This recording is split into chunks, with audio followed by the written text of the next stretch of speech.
महाराष्ट्रातील प्रत्येक अपडेट जाणून घेण्यासाठी आजच मेट्रो रायगडच्या सोशल मीडिया प्लॅटफॉर्मला लाईक, फॉलो आणि सबस्क्राइब करा।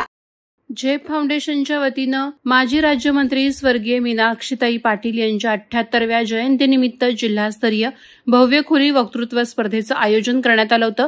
जयंतीचा पर्व दुसरा म्हणून हा कार्यक्रम दिनांक 12 सप्टेंबर 2025 रोजी मोठ्या उत्साहात संपन्न झाला।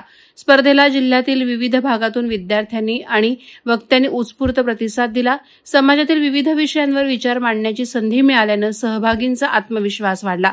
कार्यक्रमात स्वर्गीय मीनाक्षीताई पाटील यांच्या समाजसेवेतील योगदानाचा गौरव करण्यात आला। त्यांच्या प्रेरणेनं युवकांनी समाज हितासाठी कार्य करण्याचा संकल्प व्यक्त केला।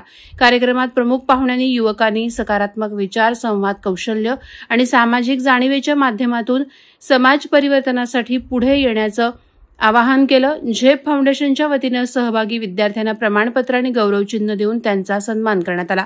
या उपक्रमामुळे जिल्ह्यात युवकांमध्ये नेतृत्व गुण, विचारशक्ती आणि सामाजिक बांधिलकी याबाबत जागरूकता निर्माण झाली। कार्यक्रमाचं उत्कृष्ट नियोजन आणि उत्साही वातावरण यामुळे उपस्थितांमध्ये समाधान व्यक्त झालं। Subscribe now and press the bell icon. Never miss an update.